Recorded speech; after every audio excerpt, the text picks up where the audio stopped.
or maybe I was wrong. No, right. No, maybe we got a bad connection here, but um, the no. What I have is a company called Canless Air. People can go to canlessair.com. My product takes the place of canned air. Canned air is not a vaping product. It's a product that people are supposed to use to clean their keyboards. Yes, yes. We have got. They're supposed. Okay. Go ahead. No, I was just going to give everybody. If you've just joined us, we're talking with John Scherer today, video professor who basically for three decades taught us how to use computer software, and today he's going to teach us how not to use canned air for cleaning dust out of your computer boards, but instead safely use compressed room air. Now, John, Walmart has discontinued tobacco inhalants in the form of paper cigarettes, vaping products, and you say that's not enough. You want them to ban the sale of canned air. Tell us what is wrong with canned air. It certainly can't be more dangerous than some of these additives used in vaping, can it? Break it down for us. Oh, it's extremely dangerous. There are people that can take canned air, huff it one time, and be dead. Wow. It gives it. Oh, it's terrible. And the Walmart's in a big lawsuit down in Florida right now over this stuff. They had a customer that went in, bought it, a known huffer, and got behind the wheel and seriously injured a couple people in their front yard, ran over them. Holy smokes! Here what it does, and I find that people are huffing when they're driving. Which to me is so strange. I know. It's just unbelievable. But people have been found when they found somebody with their car in a parking lot at Walmart with a couple dozen empty cans of this stuff in their car. So it races their heart. It gives them a feeling like they're being put under. If you're in surgery, just before you black out, that's what this stuff does to them. And they're out for maybe 5 seconds. When they come to, they're behind the wheel and they're disorientated, and they hit the gas instead of keeping their foot on the brake. And this is a big, big problem. And it's something that nobody knows about. People don't know about this. And I want to tell your listeners, by the way, and tell you guys, if you go to canlessair.com, there is a blog tab at the top of the page. And if you click on that, you can read all the latest stories on huffing. You can read the latest stories on vaping. They're all right there. Everything current, up-to-date stories. But the canned air industry is a multi-billion-dollar industry, strong lobby in Washington, big bucks behind it. And it's not getting, even though people are dying, people are being killed from this stuff, people are in jail, people are in hospitals from it, it's not getting the recognition that vaping is getting. I have to tell you, Jiggy, that's why I'm on this program. I had, up until this, a few minutes ago, I had never heard any of this. You're scaring me to death again.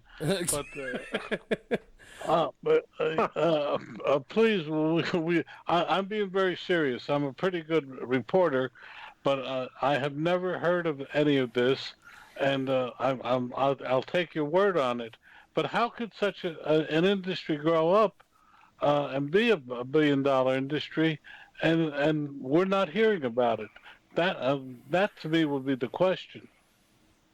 Well, because, for example, we have a news feed coming in to our site for huffing. We get all the latest stories. The story down in Florida with this lawsuit against Walmart and the manufacturer of this product, it's an offshore company. It's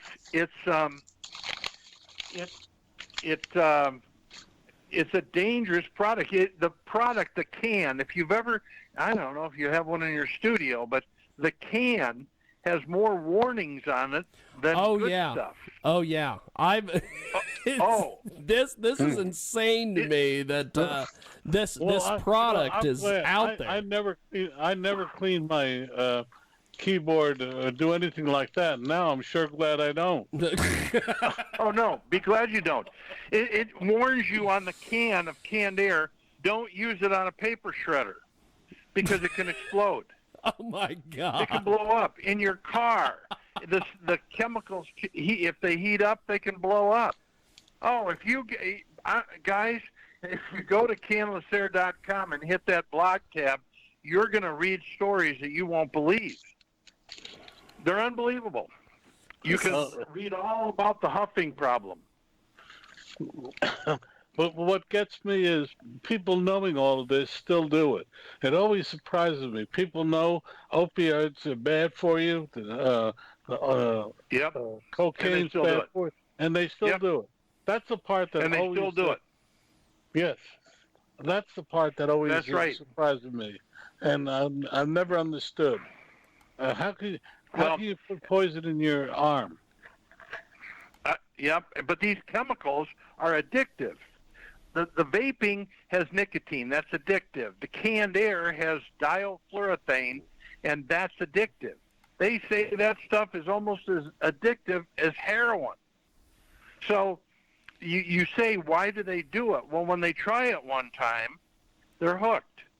And it gives them a tremendous high. And once they start doing it, they keep doing it. Everybody's tolerance to this stuff is different. What your lungs can take in and what mine can take in are two different stories. Our hearts can only take so much, and they give out. And so people don't know this Russian roulette with this stuff. When they huff this stuff, some people, first time using it, die. They're just dead. I mean, it's not, there's no warning. You just die. You're not in the hospital with lung problems. You're just dead. So that's how serious it is. And that's why the case in Florida is about. It's a one-time and poof, they're gone. No, this was not. This was about a person buying the stuff, buying it at Walmart, and jumping a curb, going down a front lawns, and ran into two guys that were getting ready. They were getting ready to get in their car and go to the beach, and this person hit them. Full speed, hit them and crippled them. Amazing. It changed their lives completely. So this is a big story. And what the lawyer down there can't understand, why doesn't Walmart take this garbage off the shelf? Why do they want this kind of story out there? You know, but the answer is money. They make so much money from that little bit of shelf space, people buying this dangerous product. People will go in a Walmart or wherever it's sold and pick up a can, walk around in the store, and huff it. Wow. Right in the store. Yeah, wow. Oh no. If you read the stories, you will be in disbelief of what happens. Of what these people are doing. Just hearing you, it's in disbelief. I believe you. Well, no, please understand. I do believe you. It's just it just boggles the mind. I know it boggles the mind. It boggles my mind. But our product, when I got involved, we made a product that's safe. You know, that people can use, businesses can use it, and it's safe for their employees. They aren't harming anyone. So the canned air it's a propellant. It's a narcotic gas. It affects the central nervous system. Now, granted, people aren't supposed to be doing that, but they do it. but knowing that it's so dangerous, the companies that manufacture it say they're putting some bitter in it so people won't do that. But the people do it anyway. and the bitterant doesn't come out strong enough to deter people from doing it. So Well, it's very dangerous. Walmart has removed the e-cigarettes from the shelf. I give them kudos for that. But Yeah. why don't they get rid of this canned air? They don't need this aggravation. have you offered your product to them? Oh, see, the problem with our product, somebody can buy our product. It replaces about 1,000 cans of canned air. One of our products, one of our units, is equivalent to about 1,000 cans of canned air. Well, there's no money in that for Walmart reselling our product. They make all the bucks from the resale of dangerous canned air. The other thing, and they know, these manufacturers of canned air, the dangerous canned air, know that their product is being used for huffing. They know it. And they're doing nothing about it. They do nothing about it. So and you don't know about our product. Yes, I was wanting you to explain to me and Don and the audience here, what are some of the advantages to using your product? You can get more information, canlessair.com or 800-945-6498. But tell us about this. Tell us about your product. Well, our product, for example, canned air, you pull the trigger and it runs for about 45 seconds and then it freezes up. And then you got to wait for the can to warm up. Our product, you pull the trigger, it'll run for about 15 minutes. And it doesn't freeze up. You'll drain the battery and then you just recharge it again and use it again. But that's a huge advantage over canned air. Besides the safety, safe for the environment, the safe for people, and you just can't huff ours because it's just air. It's the same air you're breathing right now. If you had our product in your office, pulled the trigger, you're just shooting out the air from the room you're in.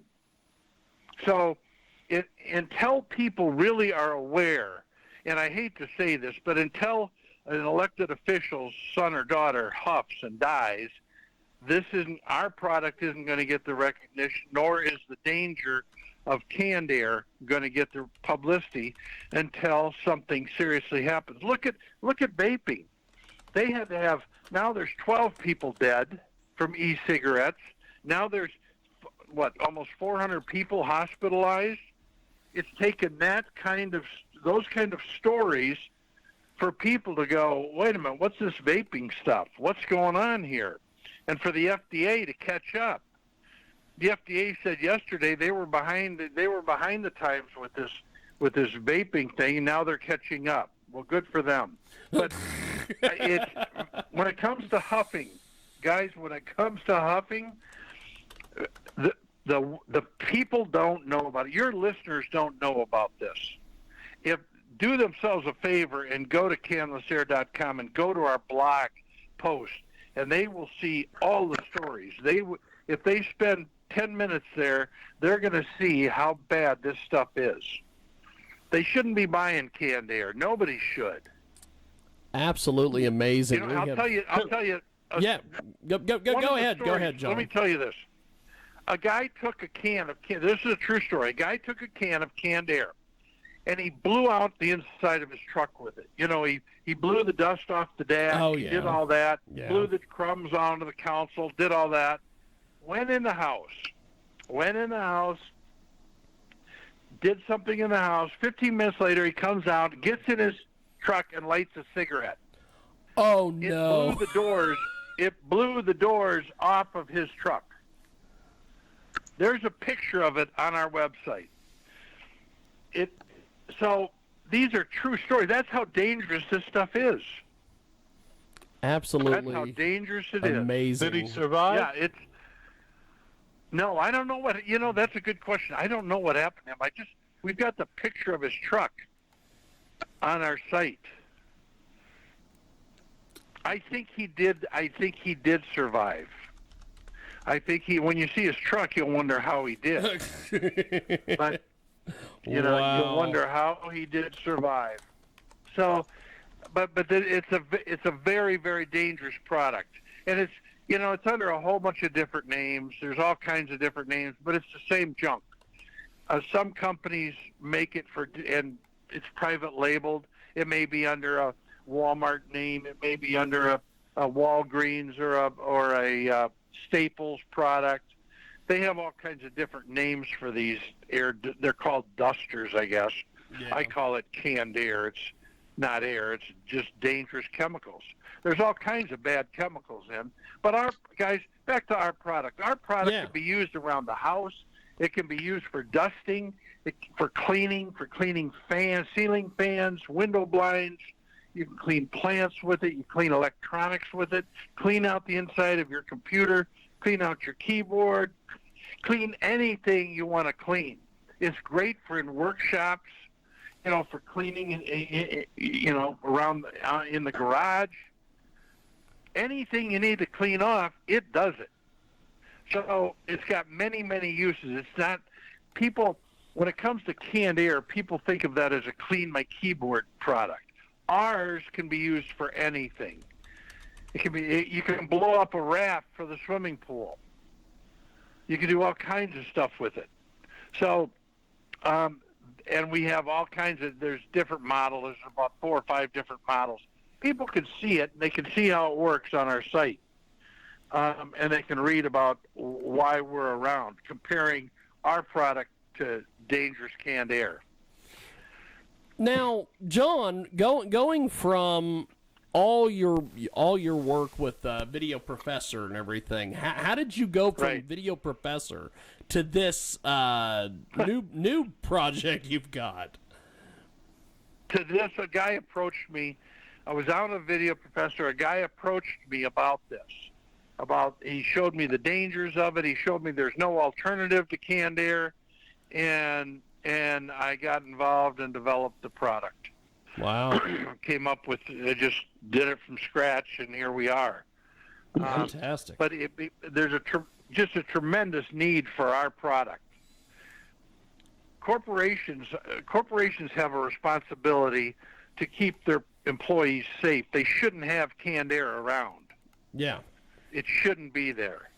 So more and more corporations are switching. I think half the 500 Fortune 500 companies use our product. Wow. Yep, it's becoming better and better known, but more in the corporate world. The consumer doesn't know we're here. If they knew we were here, they would love this product. We got people that once they use this product, they have it sitting out on their counter. I was in somebody's house the other day who had this sitting out. They got it sitting out, being charged. It sits on their kitchen counter. It's a great product to have around. Well, I'll tell you, you have you did some incredible things all those years with Video Professor. Roughly, how much success did you have with that? How many billions of Video Professors did you guys sell? Because I remember watching those commercials. You guys were everywhere. We were everywhere. We sold almost $1 billion worth of product. Wow. Yeah, we had about 15 million, between 15 and 18 million customers, of all ages, all kind, anybody that was trying to learn anything on the computer. There was that many people using our product. Yeah. Just amazing, because you guys were literally everywhere. And when I saw that we were going to be talking to you today and talking about this, I'm like, man, I think you got another hit on your hands here, my friend. And listening to all this, Don, what do you make of what John's saying and everything? Because it's pretty interesting. Well, let me turn the question around. In your experience, what have you found have helped you be the success that you are? For me, I don't know. I don't know. I guess I'm a goer. I'm a doer, and and I just keep going. And this this new this new venture, Canvas Air. I'm in the manufacturing world now. I'm not on television with it. I'm not in the direct response. Video Professor was a direct response company. You saw the commercials. We'd go on and people would order. This product isn't like that. Our product's on Amazon. It's on, and we're with every major distributor there is in the country. And we're being picked up by more and more. We're in Australia. We've got a distributor there. We've got a distributor in the UK. And very honestly, I don't know what I would attribute my success to, other than just hard work. I mean, it's people used to look at me as Video Professor and say, "Oh, he's got it made. He fell into it." Well, I didn't fall into anything. I worked. I worked my rear off. I remember the days it wasn't so pretty. Even with Canvas Air, it's a lot of work. You just have to put your nose down and work. I mean, so many people are under the misconception that, well, I want my own business so I can have some people work for me and I can go to the beach. Yes. Well, they do. You would not believe It is the number of amazing. people that think that. Yes. I hear it every day. I want to start a business so I don't have to work so hard. You want to start a business so you don't have to work so hard. Oh my God, that's not the deal, folks. Now, John, with all the years of Video Professor, and you, like you were saying, you did direct marketing, you did television, all these things.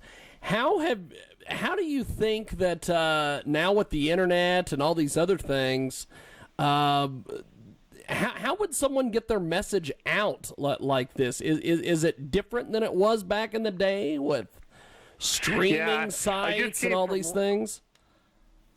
Yep, I just came from lunch with a guy. We were discussing that very thing. He said, where do you think television's the same as it was back then? No, it's not. It's not. See, when I started Video Professor, there was no internet. Then the internet came along, and then we had CDs. And then the internet and everybody, and then the advertising online and how many stations are there now? How many television stations are there? There was a handful. We were on every major cable network out there, but now there's got to be hundreds or thousands more. The other thing that really changed, we were big into newspapers. We were in every major newspaper. I think there was 10,000 of them. Back then, we were in every major newspaper in the country. I mean, big and small. We were half page, we were quarter page ads. That's all gone away. That's just no more. I wouldn't spend a dime in newspapers anymore. But we spent millions of dollars newspaper advertising. And there's a couple newspapers maybe you could advertise in these days that would pay off. Other than that, no one. Yeah. So it's all changed. Right now, if I was to go on, I wouldn't do any newspapers, but if I was to go on television, I'm not sure where I'd go. See, and that's the cost of. Pardon? That's the thing. I don't know where you would spend those marketing dollars, my friend, because there's so much. And there's so much to choose from. Yeah. And the people are they aren't watching the commercials unless you're on a major, and people will sit through those commercials. You might as well forget it. You just forget it. And so many people, they TiVo, they record their stuff. When a commercial comes on, they just zip right through it. Yep. It's not the same. It is not the same today as it used to be. And advertising dollars, it's so split up. And the other thing, when they tell you they've got an audience viewership of 100 million households. All those numbers are just do you know so what garbage cooked. that is? Yes. Oh, that Yeah, they're in 100 million households, but there's 4 people watching, Yes. and that's the truth. That's the truth. Back when we were getting in front of, what they tell us, 100 million people a month. 100 million people a month. Well, that was half the country, or 40% of the country. That on one channel or another back then. But now I don't know how you'd ever do that. You'd have to be on every possible cable little station there is. I don't know. Yeah. It's just a different world out there right now. But and I've thought about it. You may see canless air on television. I'm not ruling it out. We did some testing with it a few years ago. People just don't know what canless air is. Yeah, It's and that's computer learning. The computer learning stuff. Computer learning was a different deal. Yeah, you were able to teach people and be able to show people what they needed to do, whereas with this, right? Yeah. Yeah. Tell me how I should market this, guys. You put your thinking caps on and you let me know that it's something that it's such a useful product. It's so unbelievably useful for people. But how do I let them know that? See, that's the thing, getting the word out there and doing all this, and I'll have to say you have articulated yourself very well in this interview. You've got facts, you've got figures, which I wouldn't expect anything less from you, from all the success you had with Video Well, Professor, and now. Thank you. Don, you were mentioning at the beginning of the interview that the stats and figures he was giving you was horrifying you. How do you feel now? Well, where's IQ when I need him? That's right. That's an inside joke. First, I want to thank you for your efforts, and thank you for bringing this up. And I will tell you on the air I would love for you to come on my program and talk about it as well, because I reach a different audience than Jiggy does, and I think it's very important that